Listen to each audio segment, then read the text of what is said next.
Royal ഡ്രൈവിനെ കുറിച്ച് നമ്മൾ ഒത്തിരി കേട്ടിട്ടുണ്ട്. നമ്മൾ വണ്ടികൾ ഓർമ്മ വരുമ്പം ആദ്യം എത്തുന്നത് ഇവിടെയായിരിക്കും ഒരു കസ്റ്റമർ.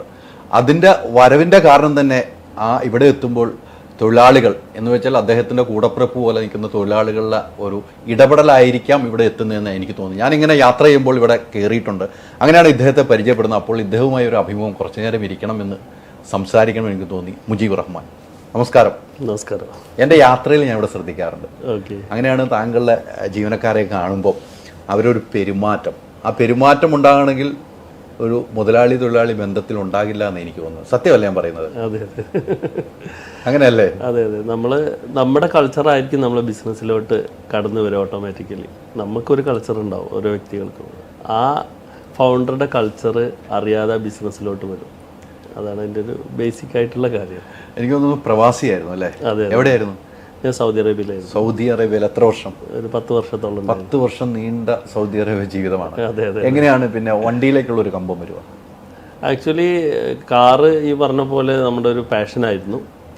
അപ്പോൾ ഈ പ്രവാസ ജീവിതത്തിന് മുമ്പും വാഹനങ്ങൾ അന്ന് ഞാൻ പോകുന്നതിന് മുമ്പ് ഇവിടെ ടാറ്റ സീറ, ടാറ്റ എസ്റ്റേറ്റ്, അതുപോലെ ഇമ്പോർട്ടഡ് ആയിട്ട് വരുന്ന കൊറോളകൾ, ഇതൊക്കെയായിരുന്നു നമ്മുടെ അന്നത്തെ ഇവിടുത്തെ ലക്ഷറി വാഹനങ്ങൾ. എനിക്ക് തോന്നുന്നു ലാസ്റ്റ് ലാൻസർ വരെ അന്നൊരു ഇറങ്ങിയ ഒരു സമയത്താണ് ഞാൻ ഇവിടുന്ന് പോകുന്നത്. അങ്ങനെ നമ്മൾ സൗദി ചെല്ലുമ്പോഴാണ് ഇതൊന്നും അല്ലാത്ത ഒരുപാട് ലക്ഷറി കാറുകളെ കാണുന്നത്.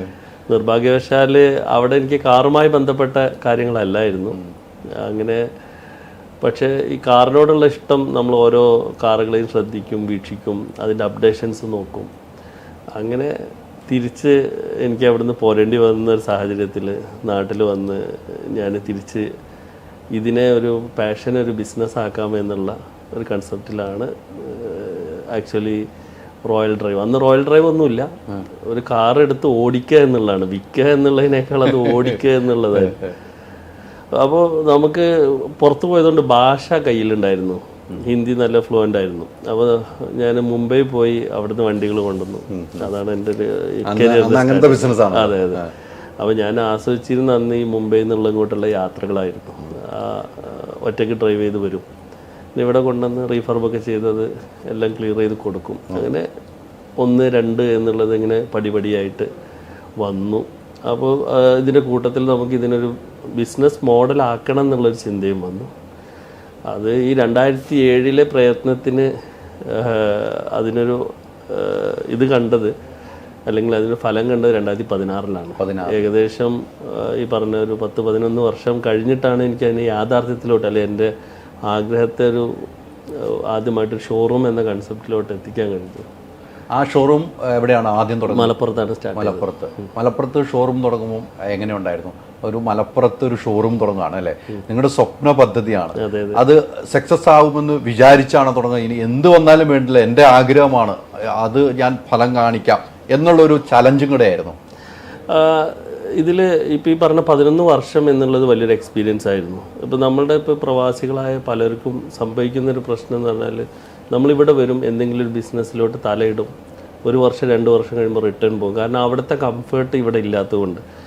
പക്ഷേ ഞാൻ ഇതിനെ എങ്ങനെയെങ്കിലും വിജയിപ്പിച്ചെടുക്കണം എന്ന് ഉള്ള യാത്രയിൽ എനിക്ക് 11 വർഷം കൊണ്ട് ഞാൻ ഇതിൻ്റെ എല്ലാ മേഖലയും ടച്ച് ചെയ്തു. അതാണ് എനിക്ക് അതിൽ കിട്ടിയ അനുഭവം. അപ്പോൾ തീർച്ചയായിട്ടും ഞാൻ ഇന്നിവിടെ ചുമരിൽ കാണുന്ന വിഷനൊക്കെ 14 എഴുതി വെച്ചിട്ടുണ്ട്. 2031 ഞങ്ങളുടെ ഗോളൊക്കെ റോയൽ ഡ്രൈവ് തുടങ്ങുന്നതിന് മുമ്പ് എഴുതി വെക്കുക. അപ്പോൾ കറക്റ്റായിട്ടുള്ള പ്ലാനിങ്ങോടെ തന്നെയാണ്. അതുമാത്രമല്ല, ഞങ്ങളുടെ അന്ന് മൊബൈൽ ആപ്പ്, വെബ്സൈറ്റ്, ഈവൻ ERPക്ക് വേണ്ടി അന്ന് എൻ്റെ കൂടെ ഒരു സ്റ്റാഫുണ്ട്, അദ്ദേഹം എൻ്റെ കൂടെ ഉണ്ട്. ഉദാഹരണം പറയാം. അപ്പോൾ നമുക്കൊരു ലോങ് വിഷൻ ഉണ്ടായതുകൊണ്ടാണ് ഒരു തുടങ്ങാത്ത, അല്ലെങ്കിൽ എത്തിപ്പെടാത്തൊരു കമ്പനി, എവിടെ ആവാത്ത, പേരില്ലാത്തൊരു കമ്പനിക്ക് വേണ്ടിയിട്ടൊരു ERP ഉണ്ടാക്കണം എന്നുള്ള ചിന്ത വന്നത്. അതിൻ്റെ തുടക്കത്തിൽ തന്നെ നമുക്ക് ഈ വിഷൻ ഉണ്ടായിരുന്നു. അപ്പോൾ ആ വിഷനിൽ വർക്ക് ചെയ്താൽ ദൈവം നമ്മളവിടെ എത്തിക്കുമെന്നാണ് എൻ്റെ ഒരു അനുഭവത്തിലും. നമ്മൾ അധ്വാനിച്ചാൽ നമ്മുടെ കൂടെ പാതി ദൈവം പാതി എന്നാണ് പറയുന്നത്. ആ രീതിക്ക് ഇന്നാലേ നമുക്ക് കിട്ടത്തുള്ളൂ. ഈ പറഞ്ഞതുപോലെ ഈ പ്രവാസി ജീവിതം കഴിഞ്ഞിട്ട് ബോംബെയിൽ നിന്ന് വണ്ടി എടുത്ത് വിൽക്കുന്നു അല്ലേ? അത് നമുക്ക് ഇഷ്ടമുള്ള വണ്ടികൾ എടുക്കും, പിന്നെ അതിന്റെ NOC ശരിയാക്കണം, കുറെ കടമകളുണ്ടെന്ന് വിൽക്കണമെങ്കിൽ അതൊക്കെ ഏതൊക്കെ രീതിക്ക് എന്തൊക്കെ ചെയ്യാന്ന് എല്ലാം പഠിച്ചു. തീർച്ചയായും ഒരു RTO ഓഫീസിൽ ചെയ്യുന്ന ജോലി വരെ ചെയ്തു എന്ന് എനിക്ക് തോന്നുന്നു. തീർച്ചയായിട്ടും. എന്നാലേ പേപ്പറുകളൊക്കെ ശരിയാക്കാൻ പറ്റുള്ളൂ. അത്രയും ഡീപ്പായിട്ട് നമ്മൾ ഓട്ടോമാറ്റിക് പഠിക്കേണ്ടി വരും. ഒരു NOC എടുക്കുമ്പോഴുള്ള എന്താണ് വേണ്ടത്, അത് കഴിഞ്ഞ് അതിന് ഓരോ സ്റ്റെപ്പിലും നമുക്ക് ഇപ്പോഴും സ്റ്റാഫിന് എന്തെങ്കിലും ഡൗട്ട് ഉണ്ടെങ്കിൽ നമുക്ക് പറഞ്ഞു കൊടുക്കാൻ പറ്റുന്ന രീതിയിൽ അത്രയും ഡീപ്പായിട്ട് നമുക്ക് പഠിച്ചു വെച്ചു. വിദ്യാഭ്യാസം എങ്ങനെയാണ്? വിദ്യാഭ്യാസം അന്ന് ഞാൻ സൗദി പോകുന്നതിന് മുമ്പ്, സാധാരണ ഒരു മലയാളി ഇതിൽ ഒരു +2 കഴിഞ്ഞിട്ടാണ് ഞാൻ സൗദി പോകുന്നത്. അത് കഴിഞ്ഞ് പിന്നെ ഞാൻ ഡിഗ്രി എഴുതിയെടുത്തു. ഇപ്പം ഞാൻ UK MBA ചെയ്തു. ഇപ്പം MBA ചെയ്ത് ലാസ്റ്റ് 3 ഇയർ ബിഫോറാണ്. അപ്പം വിദ്യാഭ്യാസത്തിനോടൊപ്പം തന്നെ കൊണ്ടുനടത്തുന്നുള്ളതാണ്. ഓരോന്നിനും ഓരോ ഇഷ്ടം വരുമല്ലോ, ആ ഇഷ്ടം അതിനെ സക്സസ് ആക്കലാണ്, അല്ലെങ്കിൽ ആ നമ്മുടെ പാഷനെ ബിസിനസ് ആക്കിയാൽ സക്സസ് നമ്മൾ പുറകെ വരുന്നുള്ള ഒരു നോളജ് എനിക്ക് കിട്ടിയിരുന്നു. അപ്പോൾ ഞാൻ കുറേ ചിന്തിച്ചു. ആക്ച്വലി ഞാൻ സൗദിയിൽ മൊബൈൽ ബിസിനസ് ആയിരുന്നു ഇത്. ഞാൻ മൊബൈൽ ടെക്നീഷ്യൻ കോഴ്സ് ചെയ്താണ്, റിപ്പയർ ചെയ്യാൻ എനിക്കറിയാം. അപ്പോൾ ഇതിൽ നിന്ന് പക്ഷെ ആ ജോലിയേക്കാൾ എനിക്ക് ഹാപ്പിനെസ് തരുന്നത് വണ്ടി ഓടിക്കുന്നതിലും വണ്ടിയുമായി ബന്ധപ്പെട്ടുള്ള കാര്യങ്ങളിലായിരുന്നു. അപ്പോൾ ഞാൻ നമ്മുടെ പാഷനെ ബിസിനസ് ആക്കുക എന്നുള്ളൊരു കൺസെപ്റ്റിലാണ് ഇതിലോട്ട് കയറി വന്നത്. അല്ലാതെ മാതാപിതാക്കളുടെ അല്ലെങ്കിൽ കുടുംബത്തിൻ്റെ ഒരു എന്താ പറയുക പ്രഷറോ സപ്പോർട്ടോ അല്ലെങ്കിൽ അവരുടെ ഭാഗത്തുനിന്ന് ന്യൂട്രലായിരുന്നു. പല സ്വപ്നങ്ങളാണ് ആളുകൾക്കുള്ള, അല്ലെ? സ്വപ്നങ്ങൾ ഫലം കാണുന്നത് വളരെ ചുരുക്കം ആളുകൾ. നമുക്ക് സ്വപ്നം കാണാൻ സ്വാതന്ത്ര്യമുണ്ട്. താങ്കളുടെ സ്വപ്നം പൂർണ്ണമായിട്ടും ഫലം കണ്ടു എന്നിപ്പോൾ വിശ്വസിക്കുന്നുണ്ടോ? എൻ്റെ സ്വപ്നം യഥാർത്ഥത്തിലുള്ള സ്വപ്നത്തിലോട്ട് എത്തുന്നേ ഉള്ളൂ. പക്ഷേ എന്നാലും നമ്മൾ ഇതിൻ്റെ ഇടയിൽ ഓരോ മൈൽ സ്റ്റോണുകൾ ഉണ്ടായിരുന്നു. ഇപ്പോൾ 2021 നമ്മൾ എത്ര ടേൺ ഓവർ ചെയ്യണം നമ്മൾ നിശ്ചയിച്ചിരുന്നു. അതിൻ്റെ ഒരു 80-85%. ഞാൻ പറഞ്ഞു റോയൽ ഡ്രൈവ് എന്ന പേരില്ലാത്ത കാലത്ത് നമ്മൾ 2021 സെറ്റ് ചെയ്ത ടേൺ ഓവർ, അതായത് തുറന്ന് പറയാം ഒരു 100 കോടിയുടെ ബിസിനസ് ചെയ്യുക എന്നുള്ളതായിരുന്നു നമ്മൾ അന്നത്തെ പ്ലാൻ. അത് 2021 നമുക്കിവിടെ കൊറോണ, നിപ്പ, വെള്ളപ്പൊക്കം ഇങ്ങനെയുള്ള എല്ലാ പ്രതിസന്ധിയിലൂടെ പോയിട്ടും ടേൺ ഓവറുള്ളൊരു കമ്പനിയായിട്ട് മാറാം. അതായത് നമ്മൾ സ്വപ്നം കണ്ടതിൻ്റെ ഒരു 80% അച്ചീവ് ചെയ്യാൻ വേണ്ടി നമുക്ക് സാധിച്ചിട്ടുണ്ട്. ആദ്യം സ്വന്തമാക്കിയ വാഹനം ഏതാണ്? ആദ്യം സ്വന്തമാക്കിയാന്ന് ഫിയറ്റിൻ്റെ യുനോ എന്ന് പറഞ്ഞൊരു കാറുണ്ടായിരുന്നു. അതായിരുന്നു എൻ്റെ ആദ്യത്തെ വാഹനം. മലപ്പുറത്തുനിന്ന് പിന്നീട് ഷോറൂം തുടങ്ങുന്നത് എത്ര വർഷത്തിന് ശേഷമാണ്?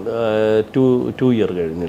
എറണാകുളത്തേക്കാണ്? അല്ല, ഞങ്ങൾ ഒരേ സമയം എറണാകുളവും കോഴിക്കോട് ഞങ്ങൾക്ക് പ്ലാൻ ഉണ്ടായിരുന്നു. അപ്പോൾ ലാൻഡ് തിരഞ്ഞുകൊണ്ടിരുന്നു.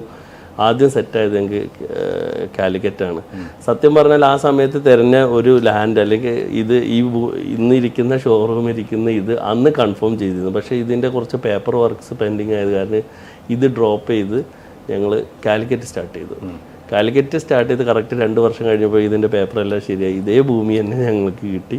ഇവിടെ ഷോറൂം പണിതു. അങ്ങനെയാണ് കൊച്ചിയിലോട്ടുള്ള എല്ലാം 2 വർഷം ഗ്യാപ്പാണ്. അതെ, 2 വർഷത്തെ ഗ്യാപ്പ്. പിന്നെ ട്രിവാൻഡ്രം ഇപ്പോൾ ജസ്റ്റ് 2 വർഷം കഴിഞ്ഞിട്ട് ട്രിവാൻഡ്രം വന്നു ഓപ്പൺ ചെയ്തു. അതെ, 4 ഷോറൂമുകളാണ് അല്ലേ?